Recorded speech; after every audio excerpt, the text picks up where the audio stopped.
नमस्कार, आप देख रहे हैं खबर फास्ट और मैं हूं आपके साथ शमशेर सिंह।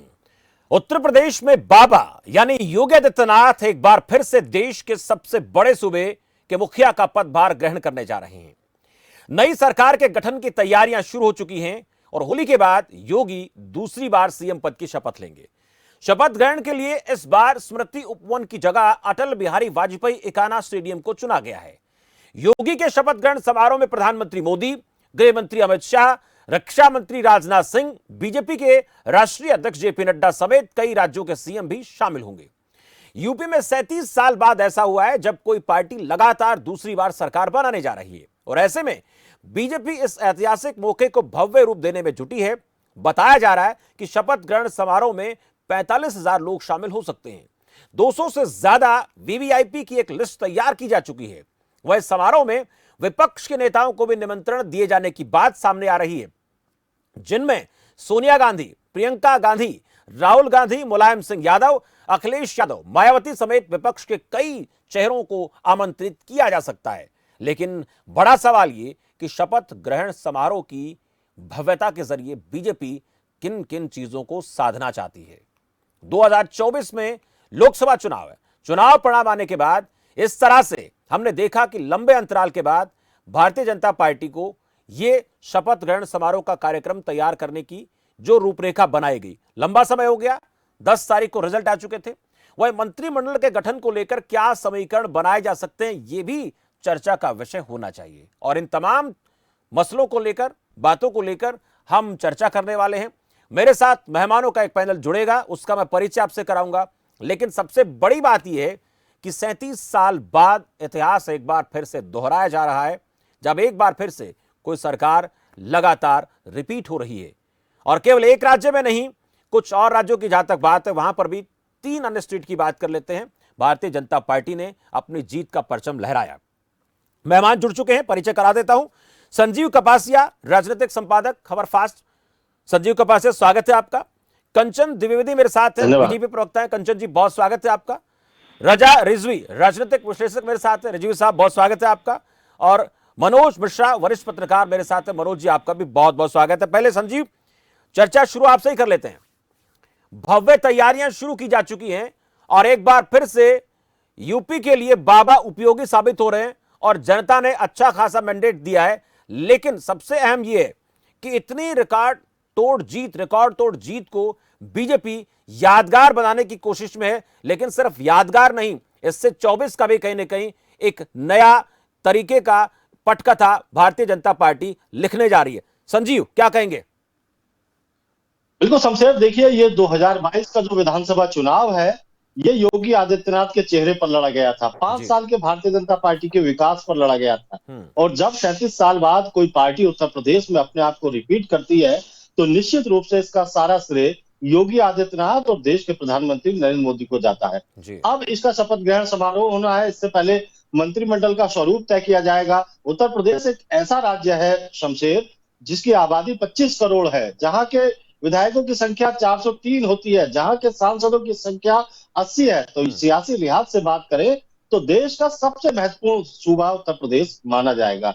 अब मुख्यमंत्री योगी आदित्यनाथ लगातार 2 दिन दिल्ली रहे, मंथन हुआ इस बात को लेकर कि किस हिस्से से किसको रखा जाए, उप मुख्यमंत्री कितने हो, ये तमाम चर्चाएं हुई। लेकिन अब सबसे बड़ा जो फोकस इस बात को लेकर है कि इस रिकॉर्ड जीत को कैसे यादगार बनाया जाए। तो भारतीय जनता पार्टी की तैयारी इस बात को लेकर शुरू हो गई है कि लाभार्थी, राशन, राष्ट्रवाद और राम मंदिर, ये जो मुद्दे अब की बार चुनाव में चले, उन लोगों को शपथ ग्रहण का हिस्सा बनाने की तैयारी भारतीय जनता पार्टी कर रही है, ताकि 2022 का जो रास्ता है और 2024 का रास्ता पूरी तरीके से उत्तर प्रदेश से दिल्ली तक पहुंचे। शमशेर, बहुत अहम बात आप कर रहे हैं कि कई ऐसी चीजों को भी इसमें शामिल किया जा रहा है जो संदेश देंगी और केवल उत्तर प्रदेश के लोगों को नहीं बल्कि देश भर में यह मैसेज भारतीय जनता पार्टी देना चाहती है कि ये बीजेपी की तरफ से जो केंद्रीय स्तर पर, राज्य स्तर पर चलाई गई योजनाएं हैं, उनको भी लोगों ने स्वीकार किया है। ये संजीव आपने कहा। कंचन द्विवेदी जी, आपसे जरा इसको लेकर छोटा सा कमेंट मैं चाहूंगा।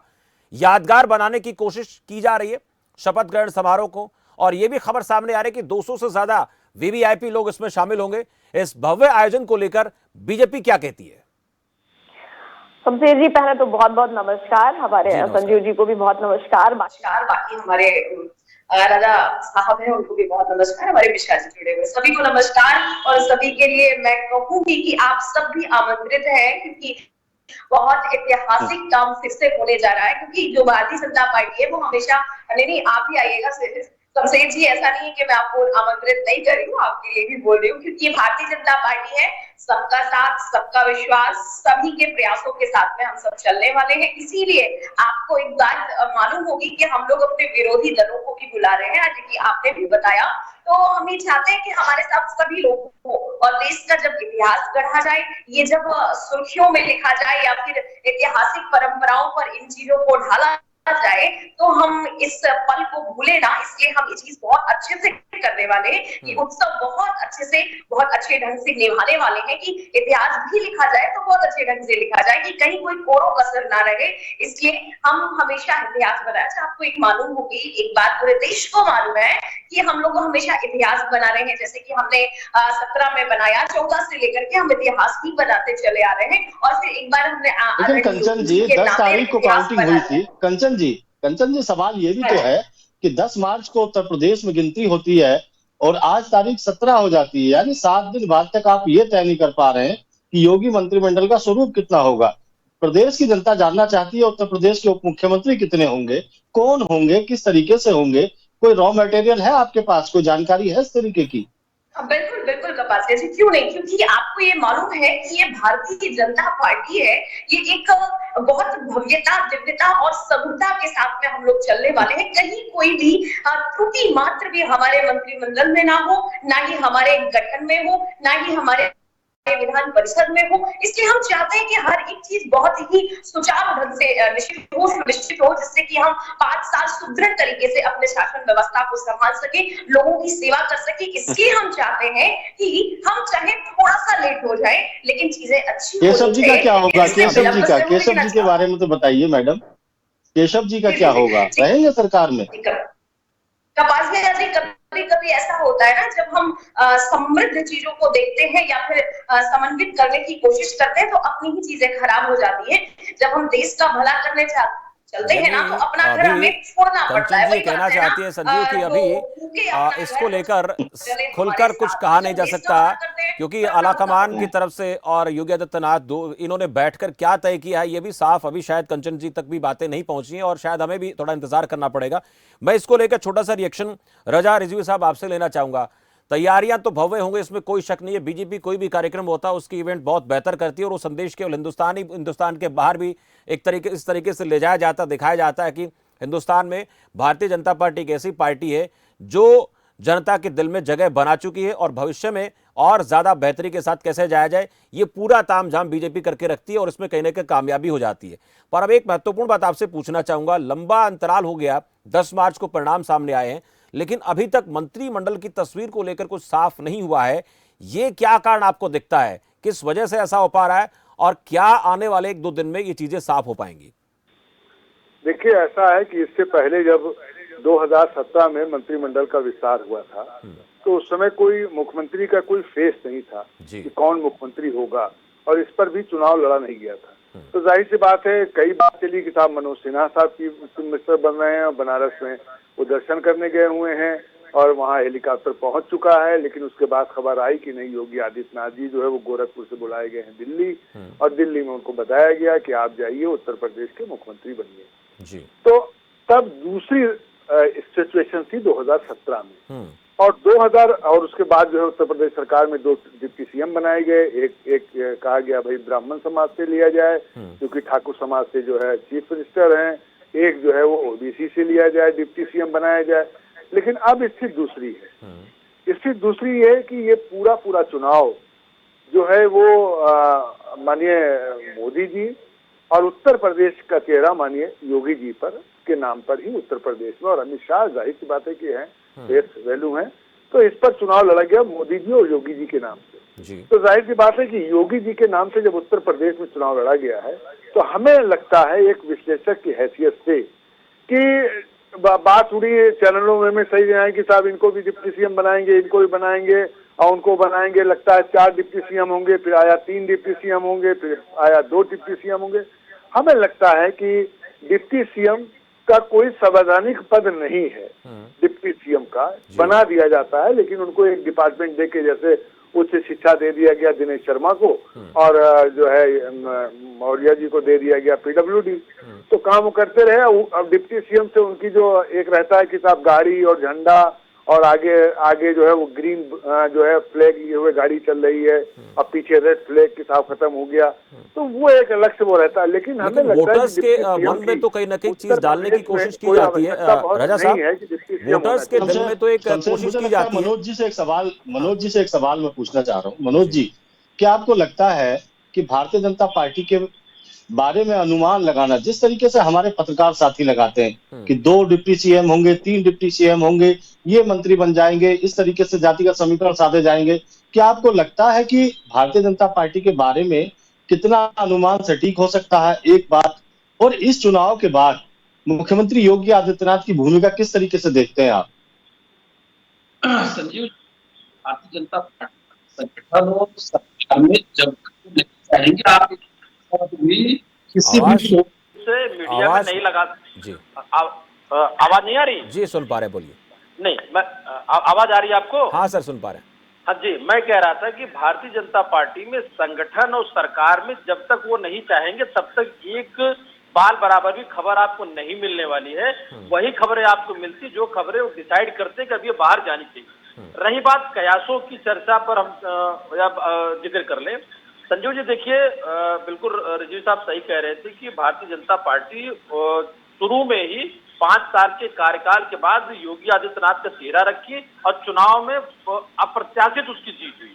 ये सीटों की संख्या कम ज्यादा की बात नहीं है। 37 साल बाद उत्तर प्रदेश में सरकार को दोहराना और ये बड़ी जीत और बड़े जो शपथ ग्रहण की चर्चा हम लोग बैठ के कर रहे हैं, उसके पीछे जो सबसे बड़ा कारण है ये 2024 का जो चुनाव है। 80 सीटें चूंकि उत्तर प्रदेश से हैं, इसलिए सारी चीजों का बैलेंस बिठाना दिल्ली से लेकर के लखनऊ तक, और जो नया मंत्रिमंडल का गठन होगा उसमें कौन आएगा कौन नहीं रहेगा, इस बात की चर्चा भले कोई कुछ भी कर ले, लेकिन सच्चाई ये है कि 2024 के होने वाले चुनाव और इस 5 साल में किए गए कार्यों में मुख्यमंत्री को छोड़ करके बाकी सब लोगों के का विस्तृत कहीं न कहीं एक रिपोर्ट कार्ड है। उन पे संगठन ने कई बार मंथन किया हुआ है और जवाब दें योगी जी की, क्योंकि योगी जी ने साबित किया है और अमित शाह जी ने रैली में चुनाव से पहले या चुनाव दौरान कह दिया था कि मुख्यमंत्री का चेहरा योगी जी होंगे। जब आप सामने चेहरा रख के कोई चुनाव लड़ते हैं तो हार भी जो उसकी होती है, जीत भी उसकी होती है। तो केंद्रीय नेतृत्व का एक अलग रोल था, लेकिन योगी जी के रोल का या योगी जी की मेहनत का या विश्वास का इनकार नहीं कर सकते। एक बात बताना चाहूंगा, ये भी खबर है मिश्रा साहब, मनोज मिश्रा जी, बातें ये भी है कि इस बार के चुनाव की जो केंद्र की भूमिका थी उससे ज्यादा योगी आदित्यनाथ की भूमिका को अहम माना जा रहा है। और ऐसे में 2017 में जो लिस्ट बनकर आई थी वो ऊपर से आई थी, हालांकि अभी भी ऊपर से लिस्ट बनकर आएगी, लेकिन उसमें ज्यादा महत्ता किन लोगों की होगी? योगी आदित्यनाथ अपने हिसाब से अपनी टीम का गठन करेंगे या उसमें भूमिका ऊपर से भी कुछ तय होगी? छोटा सा कमेंट इसको लेकर मिश्रा साहब। सत्य जी देखिए, 2017 का चुनाव सामूहिक चुनाव लड़ा गया था, योगी जी चेहरा नहीं थे, योगी जी को तय किया गया था मुख्यमंत्री बनेंगे, लेकिन 2022 में योगी जी मतलब मुख्यमंत्री का चेहरा थे और सरकार रिपीट हुई है, इसलिए बहुत कुछ वो तय करेंगे। दूसरी बात मैं एक सेकंड में खत्म करूंगा। देखिए, जब जीत जिसकी होती है तो ज्यादा अधिकार भी उसी का होता है। योगी जी को मंत्रिमंडल के विस्तार में भविष्य में ज्यादा सीटें यहाँ से कैसे दिल्ली को दे, ये सामाजिक एक बैलेंस बिठाया जाएगा। मनोज जी एक और सवाल मेरी तरफ से ये है कि योगी आदित्यनाथ कार्यवाहक मुख्यमंत्री के तौर पर जब प्रधानमंत्री मोदी से मिले थे तो 1.5 घंटे की मुलाकात का लबोलुआब ये था, योगी जी ने कहा कि 2 डिप्टी सीएम के साथ काम में कुछ बाधाएं आती हैं, काम उस स्टाइल में नहीं हो पाता जिस अंदाज में मैं करना चाहता हूं। तो क्या आपको ये भी संभावना लगती है कि अब के बाद 1, 2 और 3 डिप्टी सीएम की बात चल रही है, हो सकता है कोई डिप्टी सीएम ना हो यूपी में? संजीव जी, दरअसल ऐसा जैसा रिजवी साहब ने एक बात कही कि उप मुख्यमंत्री कोई दर्जा नहीं होता, कोई कैबिनेट मंत्री का ही दर्जा होता, लेकिन जो संदेश जाता कार्यकर्ताओं में वो डिप्टी सीएम के बारे में चला जाता साहब कि मुख्यमंत्री के बाद वो चाहे 2 हो, चाहे 1 हो, चाहे 3 हो, इन्हीं के नंबर आता, बाकी कैबिनेट मंत्री इसके नीचे। योगी जी इस बार नहीं चाहेंगे कि ऐसी कोई चर्चा गाजियाबाद से गोरखपुर तक उनके किसी भी निर्णय को लेकर के कयास भी किसी तरीके का लगे तो मुझे नहीं लगता कि डिप्टी सीएम के पद पर योगी जी के बिना राय के या योगी जी के बिना मंशा की इतनी बात जरूर हो सकती है कि दिल्ली ये कहेगा कि भाई 2024 में चुनाव सामने है, हमको ज्यादा सीटें उत्तर प्रदेश में चाहिए, तो हमारी राय ये है और आपकी राय ये, दोनों को बीच का रास्ता निकालें। लेकिन योगी जी फ्री हैंड काम करेंगे। कंचन द्विवेदी जी, ये भी बात अहम है कि इसको लेकर भारतीय जनता पार्टी कहीं ना कहीं सोच रही है। 24 भी नजदीक है, दूर नहीं है, और इस 22 के परिणाम को अगर 24 में दोहराना है या 24 में सब बेहतर करना है तो सभी समीकरण तो साधने पड़ेंगे। और ऐसे में 2 या 3 डिप्टी सीएम या फिर इसके अलावा जिन लोगों को भी मंत्री बनाया जाएगा उसमें भारी भरकम मंत्रालय ऐसे लोगों को दिया जाना ऐसा नजर आ रहा है। शमशेर, बात ये है ना कि हमारे यहाँ पर भी जो भी काम होता है वो सभी के सामंजस्य से होता है, यानी कि मैं कह सकती हूँ कि समाजवाद से होता है।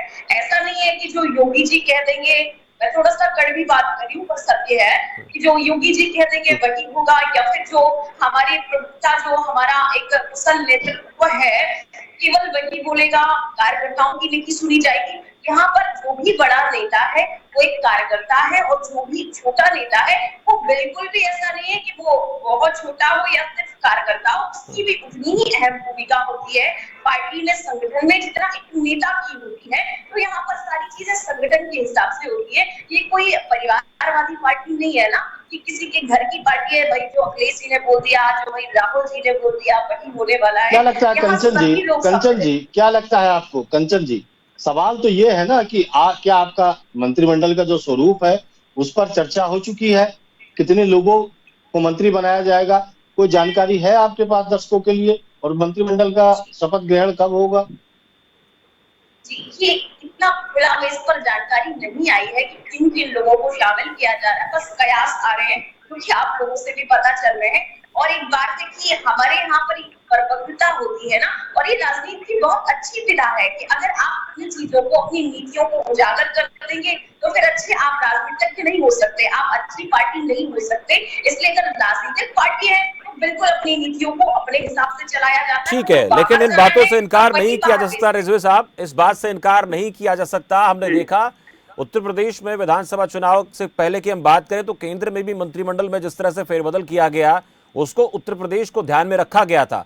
इस बात से बीजेपी इनकार नहीं कर सकती, इस बात से कंचन जी इनकार नहीं कर सकती कि हर समाज के वर्ग के प्रतिनिधि को मंत्रिमंडल में शामिल किया जाए और जिस समाज की जितनी भागीदारी है उसी लिहाज से उन लोगों को मंत्री पद दिए जाएं। इससे कोई पार्टी इनकार नहीं कर सकती। क्या इसके ऊपर काम हो रहा है? क्योंकि ये चीजें बीजेपी भी करती रही है, चाहे इनकार मंच से कोई भी करे। बिल्कुल आपकी बात सही है कि चुनाव से 4 महीने पहले केंद्र सरकार में भी मोहनलालगंज के member of parliament Kaushal Kishore को मंत्री बना करके, उत्तर प्रदेश से बलरामपुर से पलटू राम को मंत्री बना करके ये एक मैसेज दिया था कि दलित समुदाय को कैसे जोड़ा जाए और कैसे आगे बढ़ाया जाए, और वो किया भी। और राष्ट्रपति, महामहिम राष्ट्रपति जी पूरे उत्तर प्रदेश में ट्रेन से उन्होंने यात्रा की। तो जाहिर सी बात है कहीं ना कहीं दलित वोट समझने के लिए उत्तर प्रदेश के हैं साहब, हाँ, उत्तर प्रदेश में टहलेंगे। बिल्कुल आप कह रहे हैं उत्तर प्रदेश से हैं, तो जाहिर सी बात है ये एक स्टडी रही हो सकता है कि ट्रेन से टहलाया जाए, लोगों से ज्यादा मिले और अपनाइयत हो और उनके समुदाय के लोगों को महसूस हो। अब चुनाव खत्म हो चुका है रिजवी साहब, अपना राष्ट्रपति, अब तो 2024 में होगा। अच्छा ये संजू जी मुझे आप बताइए कि डिप्टी सीएम बना देने से क्या हो जाएगा? मतलब 4 अगर बिरादरी के बना दिए तो क्या वोट कवर हो जाएगा? अगर कैबिनेट मिनिस्टर हर बिरादरी का अगर बन जाएगा तो उससे क्या हो जाएगा? वो ठीक रहेगा, कैबिनेट मिनिस्टर बन गया उसकी बिरादरी का। भारतीय जनता पार्टी बहुत सोच समझ के करती है और बहुत समझदारी से वो गड़ी फिट बैठालती है और कई चैनलों पर उनका रिजवी साहब एक बड़ा सवाल ये भी है आपकी बात, रिजवी साहब आपकी बात दलितों की बड़ी vote share Bharatiya Janata party की ओर गई है। मायावती की वोट शेयर की बात करें तो पिछली बार 22% थी, अब की बार 12%। ये जो 10% वोट शेयर है इसमें ज्यादा संख्या भारतीय जनता पार्टी की ओर गई है। क्या आपको लगता है कि अब भारतीय जनता पार्टी के ऊपर ये प्रेशर है कि दलितों को मंत्रिमंडल में माकूल जगह मिले? क्या इसको लेकर भी मंथन चर्चा हो रही है दिल्ली और लखनऊ में? बात है कि दलितों की एक अच्छी संख्या है उत्तर प्रदेश में और भारी संख्या है, और भारतीय जनता पार्टी के पास जो दलिताएं हैं उनको वो छोड़ना नहीं चाहेगी, उनको और मजबूती से अपने साथ बिल्कुल जकड़ के रखना चाहेगी कि हमारे साथ रहें। जैसा कि जो है वो शमशेर जी ने और आपने भी कहा कि 2024 उनके ध्यान में है। उनके ध्यान में 2024 तो है, आपने देखा नहीं कितनी तेज भारतीय जनता पार्टी काम करती है। उत्तर प्रदेश का रिजल्ट आया, शाम को प्रधानमंत्री जो है दिल्ली में भारतीय जनता पार्टी कार्यालय में स्पीच देते हैं, दूसरे दिन पहुंच जाते हैं गुजरात और 2 दिन रोड शो करते हैं। दिसंबर में वहां चुनाव है, दूसरी और पार्टी अभी पता नहीं कहाँ बैठी हुई है, वहां इलेक्शन के मोड में आ गए। तो आप ये देखिए भारतीय जनता पार्टी जो है वो 24 आवर्स इलेक्शन के मोड में रहती है। उत्तर प्रदेश का मंत्रिमंडल, मैं संजीव जी आपको बताना चाहता हूँ, बहुत मनोज जी, उत्तर प्रदेश का चुनाव अभी हुआ है, आपने चुनाव बड़ी बारीकी से देखा है। विपक्ष के जो नेता है उनका मोराल बहुत डाउन है। अब समाजवादी की पार्टी के नेता हो, कांग्रेस के नेता हो, बहुजन समाज पार्टी के नेता हो, आप व्यक्तिगत बात करिए तो उनका मानना ये है कि अब भारतीय जनता पार्टी लगभग 2 से 3 दशक उत्तर प्रदेश को शासन करेगी। क्या आपको लगता है कि इस तरीके की संभावनाएं हैं या उनको हिम्मत से काम लेना चाहिए?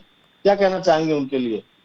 देखिए रजा रिजवी साहब जिन बातों को कह रहे थे शमशेर भाई, उस पर थोड़ा अगर तवज्जो मैं उनको 2 शब्द उठाता हूँ। एक तो जब उन्होंने ये कहा कि महामहिम राष्ट्रपति ट्रेन से सफर किए और प्रदेश के रहने वाले हैं, उत्तर प्रदेश से है, उसका भी एक मायने था। फिर कई सांसदों का नाम लिया जिनको मंत्री बनाया गया। दूसरा जो आपका सवाल है कि आने वाले समय में जो मायूसी विपक्ष के नेताओं में है, विपक्ष के नेताओं में मायूसी होने के जो उसके बहुत सारे कारण हैं और भारतीय जनता पार्टी की लगातार जीत के बहुत सारे कारण।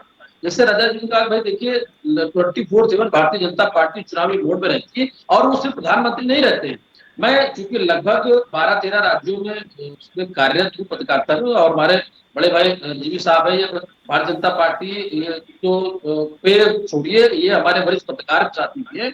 लेकिन जहां तक संजय साहब जो मुद्दे की बात है, उत्तर प्रदेश अब उसी दिशा में बढ़ गया है जहां पे सरकारें रिपीट होती रही। छत्तीसगढ़ लगातार रमन सिंह सरकार रही, मध्य प्रदेश आप देखिए, फिर अगर हम गुजरात की चर्चा कर ले, वामपंथ में अगर बंगाल को छोड़ दे, वामपंथ ममता लगातार वहां पर सरकार बना रही है।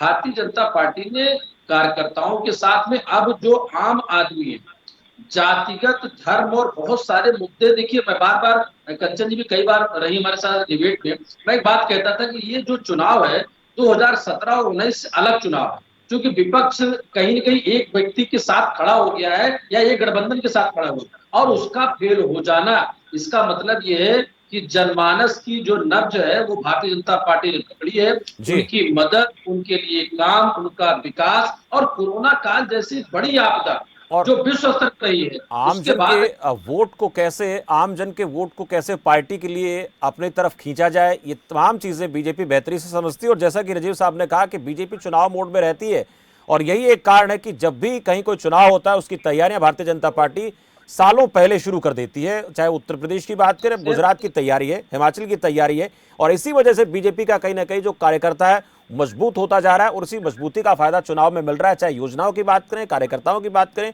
और ये जो कार्यक्रम होने जा रहा है ये भी एक बड़ा मैसेज देगा। इसका फायदा कितना बीजेपी ले पाएगी ये देखना दिलचस्प होगा। बहुत शुक्रिया संजीव, कंचन द्विवेदी जी, रजा साहब, मनोज मिश्रा जी आपका इस चर्चा में जुड़ने के लिए।